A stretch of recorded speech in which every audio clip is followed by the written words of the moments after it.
Hey y'all, welcome back.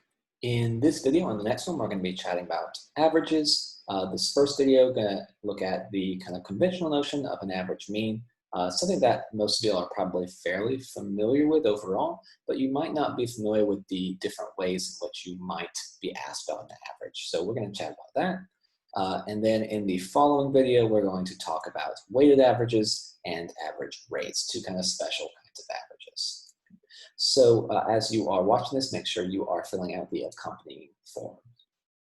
Okay, well, first of all, why do we care about any of this, right? If you are, let's say, walking through campus, taking a campus tour of Wellesley, you're entering a student who's thinking about applying, and you ask your tour guide, hey, what kind of GPA do I need to get in here?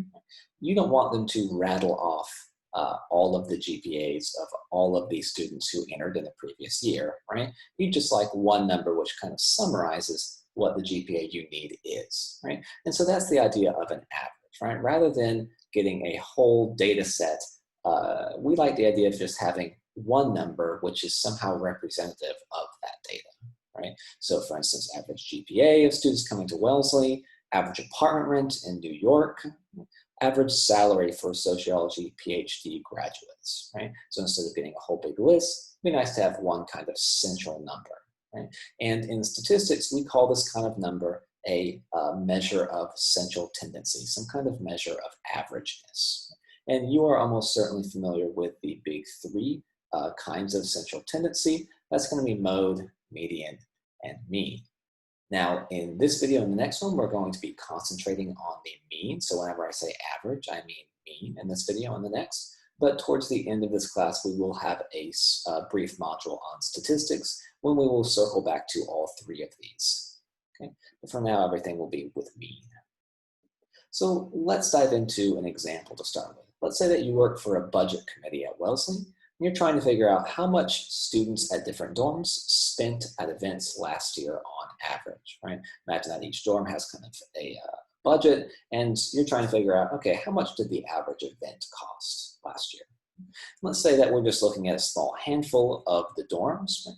And so for each of these dorms, I've written out kind of a brief description of what the costs of their events were last year.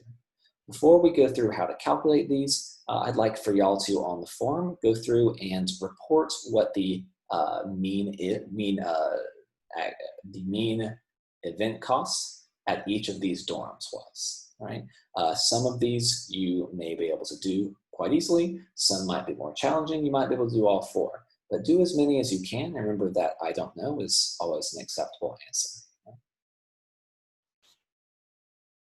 Okay, so let's step through these, okay?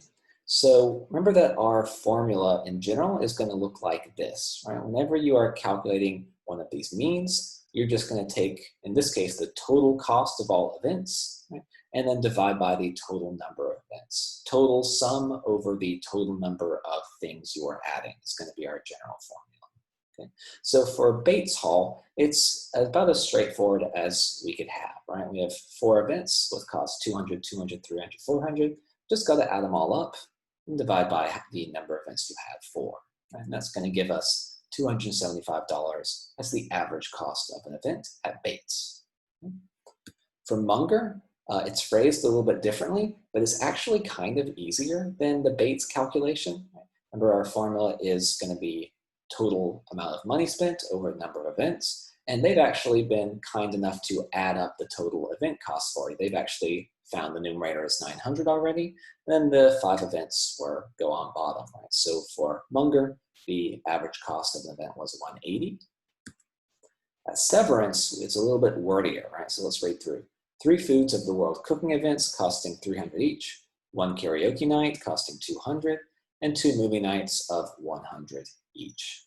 Okay, so this is going to be the same idea. We still need to list out all of the event costs, right? So 3 cooking events, each 300. So that's going to be in our numerator. The sum of the costs will be 300 plus 300 plus 300. A karaoke night costing 200, so add the 200 in, and then a couple of movie nights of 100 each. So should be 3 300s, a 200, and a couple of 100s. All over the total number of events. We had 3 events here, 1 event here, 2 events here. So this was the amount of money spent across 6 events, okay? Now I can rewrite this if I want. This is not necessary for this problem, but I could condense these three 300s to be 3 times 300. Doesn't really matter much for this problem, but for a future problem, if I'm trying to maybe find the average ticket price out of a whole bunch of different ticket prices, right, in different sections, it might actually be to my benefit to write it in this more condensed form. Okay. This averages out to $216.67 for Severance Hall. And then finally, we have Simpson West, which had 2 puppy parties. I hope you'll actually have those at some point. Each of which cost, $500 total for study sessions, which were 200 total, and 2 casino nights costing 400 total. Okay, this is going to be kind of similar to the Severance Hall calculation, except Severance Hall actually told you the cost of each event. This one has done some kind of partial combining of the costs already. It said that the 2 puppy parties are not $500 each, they are $500 total. So we actually, the total costs, the numerator is just going to be 500 plus the 200 plus the 400, right? And then number of events was 2 and 4 and 2, so it should be 8 total events, giving us $137.50 as the average cost of an event at Simpson West.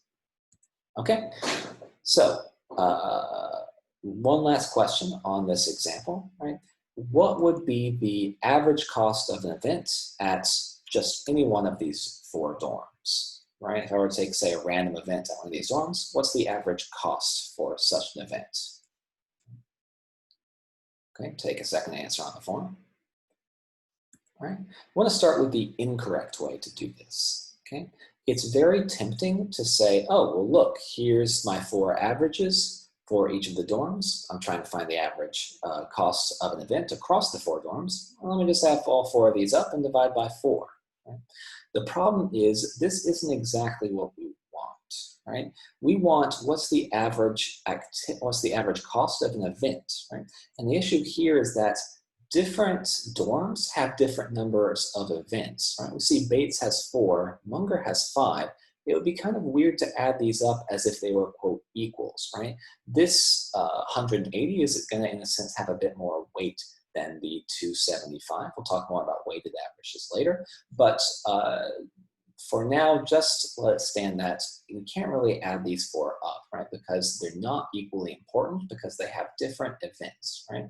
If that was confusing to you, don't worry too much about it. Just note that this doesn't really follow our the formula that we've been working with, right? Remember, our general formula is going to be total costs over total number of events, right? And so what we really need to do is go through here, add up all of the different costs, right? 200 plus 200 plus 300 plus 400. You've already done that calculation already when you calculated for Bates, right? Adding all of these costs up, right? And then dividing by the number of events total across all of these, right? And that's going to give you a different number than we got up here, which makes sense because this was correct, this was not, okay? So make sure you're not being tempted by any shortcuts here. That's an easy mistake to make. Okay, so hopefully this gave you kind of an impression of some of the most common ways that you might see averages. Let's do a couple more examples here. Right? So let's say that at a certain university, the average size of classes for some departments this fall are as follows. Right? In computer science, 40, German 15, religious studies 10, sociology 20. Okay? So what I want you to do is to try to tell me the average enrollment across all classes in these departments this fall. Can we tell?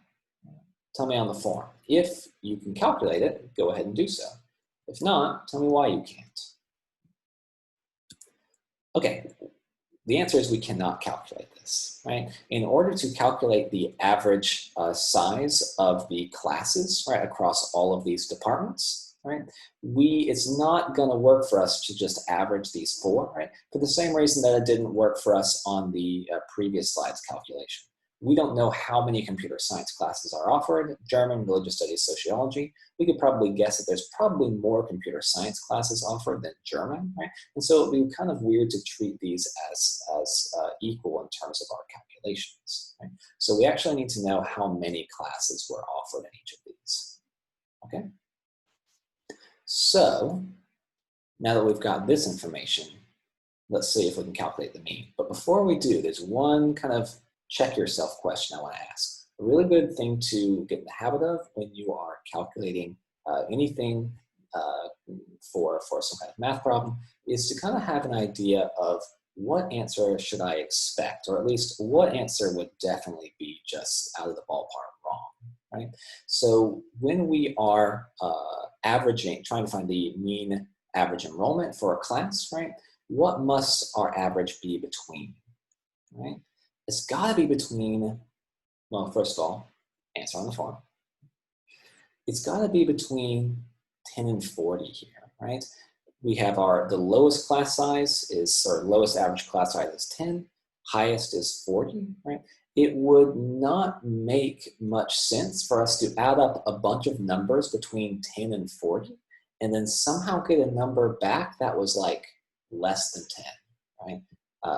Add up all these and divide by how many there were and get a number less than 10. That just wouldn't do, right? So it's got to be between the lowest and the highest number that we are adding up, right? 10 and 40.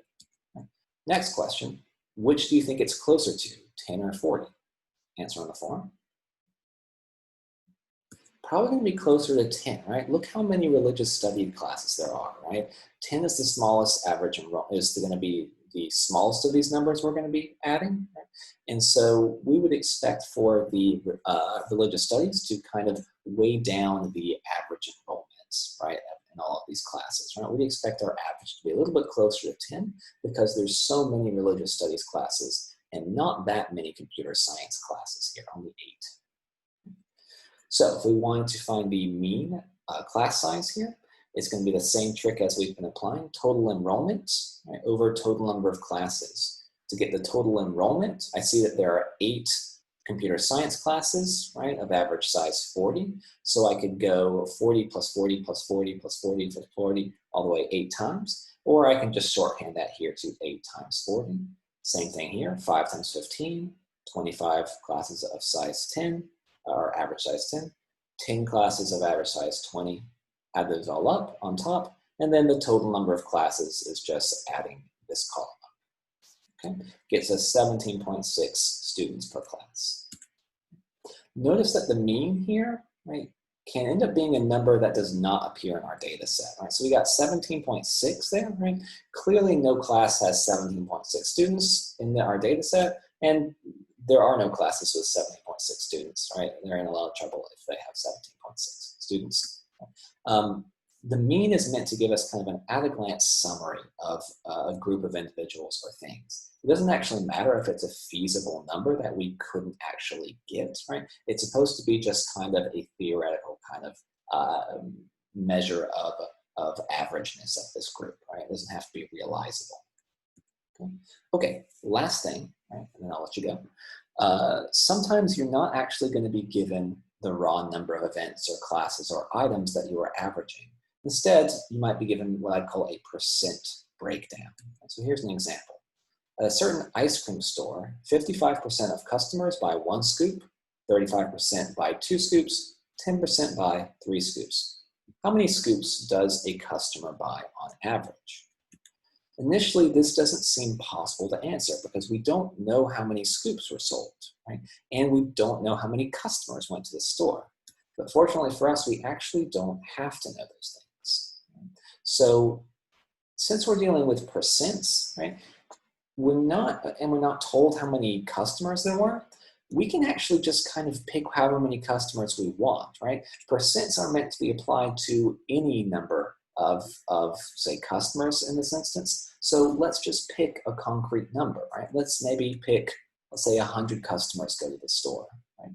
Then we would expect that of those 100 customers, 55% of them, 55 of them got 1 scoop, 35 of them got 2 scoops, and 10 got 3 scoops. Right? So if I want to find the average number of ice cream scoop spots, right, just going to be the 55 ones, so 1 plus 1 plus 1 plus 1 plus 1, 55 times, but we're going to write it this way because we don't want to type all that out. 35 twos, right, and 10 threes, right, all added up over the 100 customers gets us 1.55 scoops of ice cream on average.